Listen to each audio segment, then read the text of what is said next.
언제부턴가 인터넷에서 유행하는 어떤 새로운 속담이 있습니다. 주로 재범, 삼범 이렇게 갱생이 되지 않는 범죄자들을 가리켜서 하는 말이었다가 그 의미가 확대되어서 요즘은 사람의 품성이나 행동들을 나타내는 말이 되었는데요. 그 속담은 사람은 고쳐서 쓰는 게 아니다 라는 말입니다. 사람이 기계나 도구도 아닌데 고쳐 쓴다라는 말은 조금 불편하지만 이 말의 의미는 사람의 천성은 쉽게 바뀌지 않는다는 것입니다. 그만큼 어떤 사람의 성격이나 행동거지가 변한다는 것은 매우 힘들다는 말입니다.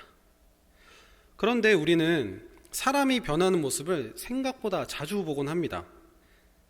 웬만한 충격적인 일을 겪지 않는 이상 사람은 잘 변하지 않는 법인데 우리 주변에서는 그런 일을 종종 목격합니다. 그런 일이 일어날 수 있는 이유는 바로 그것은 하나님을 만났을 때 사람이 변하기 때문입니다. 그 천성이 완전히 바뀌지는 않는다 할지라도 끊임없이 바뀌기 위해 노력하고 또 살아가는 것이 하나님을 만난 사람들이고 그리스도인입니다. 성경에서도 하나님을 만나고 난 뒤에 인생이 180도 바뀐 인물들이 많이 등장을 합니다. 첫 번째로 호렙산 떨기나무에서 하나님을 만난 모세가 있고요. 예수님의 12제자 그리고 다메섹에서 예수를 만난 바울이 그 대표적인 예입니다. 이들은 하나님을 만나고 그들의 가치관이 변하고 인생이 변하였습니다. 오늘 우리는 하나님을 만나고 변화된 인물 중에서 야곱과 에서에 관해서 한번 이야기를 나눠보려고 합니다. 먼저 하나님을 만나기 전에 야곱입니다. 야곱은 어떤 인물이었습니까? 태어날 때부터 형의 발꿈치를 잡았다고 해서 이름이 야곱이 되었습니다. 히브리어 원어에는 야곱의 이름이 야콥이라고 표기되어 있습니다. 그런데 원래 히브리어에는 모음이 없었습니다. 모음은 후대 학자들이 붙여놓은 것인데요. 따라서 이 히브리어에서는 같은 자음을 쓰는 단어들이 많이 있었습니다. 그래서 일명 워드플레이, 한국말로 하면 말장난인데요. 그런 것들이 꽤 많이 있었습니다. 야곱의 이름도 그 중에 하나였는데요. 야곱의 이름이 지어지던 본문의 히브리어 원문을 살펴보면은 형 에서의 아켑을 잡았기 때문에 야콥이라고 이름을 지었다 이렇게 나옵니다. 히브리어는 오른쪽에서부터 왼쪽으로 읽는 것이거든요. 아켑에 보면은 아, 키읔, 비읍 해서 아켑이 되고요. 옆에 야콥도 하나 요거 따옴표 같은 거 빼면은 똑같은 자음 아, 키읔, 비읍으로 되어 있습니다. 이렇기 때문에 야곱의 이름이 아켑을 잡았기 때문에 야콥이 되었다 이렇게 나온 것입니다. 그런데 이 이름에는 또 다른 말장난이 하나 더 있습니다. 그것은 아콥이라는 단어입니다. 이것도 역시 자음이 똑같죠. 이 단어의 뜻은 속이는 자, 교활한 이런 부정적인 뜻을 담고 있습니다. 창세기 27장 36절의 앞부분 말씀을 보면은 에서가 이삭의 축복을 동생 야곱에게 빼앗기고 나서 이런 말을 합니다. 우리 함께 읽겠습니다. 에서가 이르되 그의 이름을 야곱이라 함이 합당하지 아니하니이까 그가 나를 속임이 이것이 두 번째니이다. 아멘. 여기서의 이 야곱이 앞서 말씀드린 아콥, 그 속이는 자, 그 단어를 뜻하는 것입니다. 야곱은 그의 이름처럼 평생 남을 속이고 교활한 술수를 부리고 도망다니면서 살아왔습니다. 야곱의 연약한 모습들을 한번 살펴보겠는데요. 사냥하고 돌아와서 피곤한 형에게 팥죽 한 그릇 그냥 주면 될 것을 그것을 장자의 명분을 팔라고 했으며 또한 눈이 어두워 잘 분간하지 못한 아버지를 가죽 털을 옷을 입고 아버지를 속여서 에서가 받아야 할 축복을 야곱이 훔칩니다. 그 대가로 형 에서에게로부터 목숨을 위협받게 되자 삼촌 라반의 집으로 피신하였고 이번에는 본인이 속는 자의 위치가 되어서 라헬을 얻기 위해 14년을 일하는 둥 총 20년을 삼촌 라반 밑에서 노예처럼 일하게 됩니다. 라반의 집을 떠나고 고향으로 돌아가는 길에 형 에서가 400명을 거느리고 자기에게 온다는 보고를 받자 자신을 헤아려 온다고 생각하고 자신의 모든 가축과 재물을 먼저 보내고 심지어 처자식도 먼저 보내고 자신은 맨 뒤에 숨어 있었습니다. 실로 이처럼 비겁한 인물이 성경에 또 있을까 싶을 정도로 인간적이고 연약한 야곱의 모습이 성경에 드러나 있습니다. 그렇다면 형 에서는 어떤 사람이었습니까? 형 에서도 마찬가지로 연약한 모습이었습니다. 그는 장자의 명분을 팥죽 한 그릇에 팔아넘긴 경솔한 사람이었습니다. 게다가 이방 여인과는 결혼하지 않는다는 관습이 있었음에도 불구하고 가나안 여인들을 아내로 맞이해서 이삭과 리브가의 근심거리가 되었습니다. 그리고 야곱이 자신의 축복을 가로채자 아버지 이삭이 돌아가시고 나면 야곱을 죽이겠다고 마음먹기에 이릅니다. 결국 두 형제의 어리석음과 죄악 때문에 가정이 파탄나는 상황에까지 이르게 됩니다. 우리의 모습은 어떻습니까? 혹여나 우리에게 야곱과 같은, 에서와 같은 연약함이 있지는 않으십니까? 자신의 이익을 위해 잔머리를 굴리거나 정말 소중한 것을 소중하다고 여기지 못하고 혹은 나의 마음속의 욕심과 분노 때문에 관계가 깨지고 있지는 않은지 한번 돌아보는 시간이 되시길 바랍니다. 그렇지만 야곱은 하나님을 만났습니다. 이러한 잔머리를 굴리던 야곱에게도 놀라운 변화의 사건이 일어납니다. 바로 하나님을 만나게 된 것인데요. 성경은 야곱이 하나님을 만난 장면을 총 3번을 보여줍니다. 첫 번째는 에서를 피해 집을 떠나 삼촌 라반의 집으로 가던 중 베델에서 환상 중에 하나님을 만납니다. 야곱의 사닥다리 이렇게 하시면 많이들 이해를 하실 겁니다. 두 번째는 오늘 말씀 바로 전에 나오는 요단강가 브니엘에서 하나님의 사자와 밤새도록 씨름을 합니다. 그리고 마지막 3번째는 야곱의 아들 시므온과 레위가 여동생 디나를 성폭행한 그 세겜 사람들을 다 죽이고 이제 보복을 두려워하고 있는 야곱에게 하나님이 나타나셔서 다시 베델로 가서 나를 위해 제단을 쌓아라 이 말씀을 하십니다. 이 중에서 오늘 우리는 첫 번째와 두 번째 장면에 집중을 하려 합니다. 야곱이 처음 하나님을 만났을 때 야곱은 하나님께 3가지 서원을 합니다. 창세기 28장 20에서 22절 말씀을 함께 읽겠습니다. 야곱이 서원하여 이르되 하나님이 나와 함께 계셔서 내가 가는 이 길에서 나를 지키시고 먹을 떡과 입을 옷을 주시어 내가 평안히 아버지 집으로 돌아가게 하시오면 여호와께서 나의 하나님이 되실 것이요 내가 기둥으로 세운 이 돌이 하나님의 집이 될 것이요 하나님께서 내게 주신 모든 것에서 10분의 1을 내가 반드시 하나님께 드리겠나이다 하였더라. 아멘.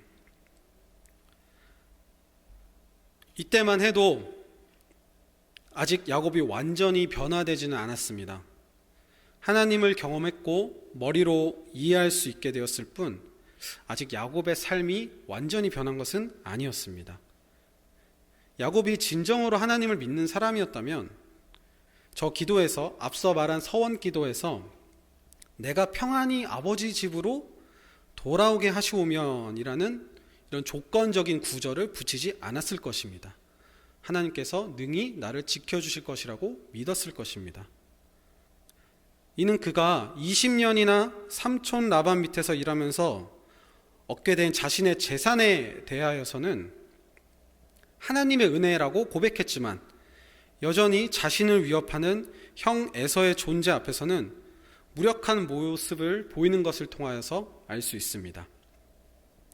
자신은 앞으로 나아가지 못하고 자신의 가축들과 처자식들을 먼저 앞으로 내보낸 것입니다. 그러나 이러한 야곱도 두 번째로 하나님을 만나게 되면서 완전히 변화됩니다. 그는 하나님의 사자와 밤이 새도록 씨름을 하고 축복을 해달라며 다리를 붙잡고 늘어집니다. 그때 하나님의 사자가 야곱에게 축복을 내리며 이런 말을 합니다. 너의 이름을 이제 야곱이라고 하지 않고 이스라엘로 하겠다. 야곱은 앞서 말씀드린 것처럼 발꿈치 잡은 자, 속이는 자, 이런 뜻을 갖고 있습니다. 그러나 이스라엘은 하나님이 투쟁하신다. 하나님이 내 대신 나를 위해 싸워주신다라는 뜻입니다. 야곱은 이 축복을 받고 나서 더 이상 형 에서가 두렵지 않았습니다. 내가 아닌 하나님께서 대신 싸워주신다는 믿음이 생겼기 때문입니다. 야곱은 가장 뒤에 숨어있던 나약한 모습에서 이제는 가장 앞으로 나아가는 모습으로 완전히 바뀌게 됩니다. 오늘 말씀 33장 3절의 말씀을 다시 한번 읽겠습니다. 자기는 그들 앞에서 나아가되 몸을 7번 땅에 굽히며 그의 형 에서에게 가까이 가니. 아멘. 처자식들을 뒤에 두고 본인이 먼저 앞에 가서 형 에서에게 담대하게 나아갔습니다. 그러자 에서가 달려와 서로 안고 펑펑 울면서 기쁨의 제외를 하게 됩니다. 그리고 이후에 에서의 태도에서도 이전의 에서와는 변화된 모습을 보여줍니다. 동생을 죽이려고 했던 그런 증오로 가득 찼던 에서의 모습은 온데간데 없고 자기 동생을 진심으로 아껴주는 그런 형 에서의 모습으로 돌아옵니다. 비록 성경에는 쓰여있지 않지만 지난 20년의 세월 동안 에서에게도 많은 변화가 있었던 것으로 보입니다. 야곱이 집을 떠나기 직전에 에서가 한 행동이 있습니다. 이 행동을 보시면 에서가 뭔가 변하기 시작했구나 라는 걸 우리가 알 수 있습니다. 창세기 28장 8절에서 9절 말씀을 제가 한번 읽어보겠습니다. 에서가 또 본즉 가나안 사람의 딸들이 그의 아버지 이삭을 기쁘게 하지 못하는지라. 이에 에서가 이스마엘에게 가서 그 본처들 외에 아브라함의 아들 이스마엘의 딸이요 느바요의 누이인 마할랏을 아내로 맞이하였더라. 아멘. 이전에 자기 마음대로 살았던 에서는 가나안 여인들과 결혼을 하여 부모님의 속을 썩였습니다. 그러나 이제 그도 철이 들기 시작한 것인지 이방 여인이 아닌 아브라함의 피가 섞인 마할랏이라는 여인과 결혼을 하게 됩니다. 에서는 이때부터 자신의 잘못을 깨닫기 시작했고 아마도 하나님의 은혜 가운데서 변화되었을 것입니다. 그렇기에 오늘 말씀에서처럼 야곱을 증오의 대상이 아닌 사랑하는 동생으로서 맞이할 수 있었던 것입니다. 두 사람의 재회에서 야곱이 이런 말을 합니다. 창세기 33장 10절 하반절 말씀을 함께 읽겠습니다. 내가 형님의 얼굴을 배운즉 하나님의 얼굴을 본 것 같사오며 형님도 나를 기뻐하심이니이다. 아멘. 야곱은 형 에서의 얼굴을 보자 하나님의 얼굴을 본 것 같다고 고백합니다. 야곱과 에서가 하나님 안에서 변화되지 않았다면 이런 고백을 할 수 있었을까요? 둘 중 어느 하나라도 하나님의 은혜 안에서 변화되지 않았더라면 하나님의 얼굴이 아닌 마귀의 얼굴, 원수의 얼굴, 그런 얼굴이 되었을 것입니다. 이들의 재회 장면은 오늘 말씀에서처럼 기쁨과 눈물의 그런 상봉이 아닌 참혹한 복수의 현장이 되었을 것입니다. 아름다운 교회 성도 여러분, 우리는 하나님의 은혜 안에서 변화되어야만 합니다. 야곱과 에서처럼 우리는 처음부터 완벽한 모습으로 태어나지는 않았습니다. 그렇기에 하나님과의 끊임없는 관계를 통하여서 또 하나님의 은혜 속에서 우리는 점점 성장하고 변화되어야 합니다. 이전에 가지고 있던 탐욕, 증오, 두려움을 버려야만 합니다. 내 안에 도저히 용서할 수 없는 그 누군가를 하나님의 은혜 안에서 용서할 수 있어야 합니다.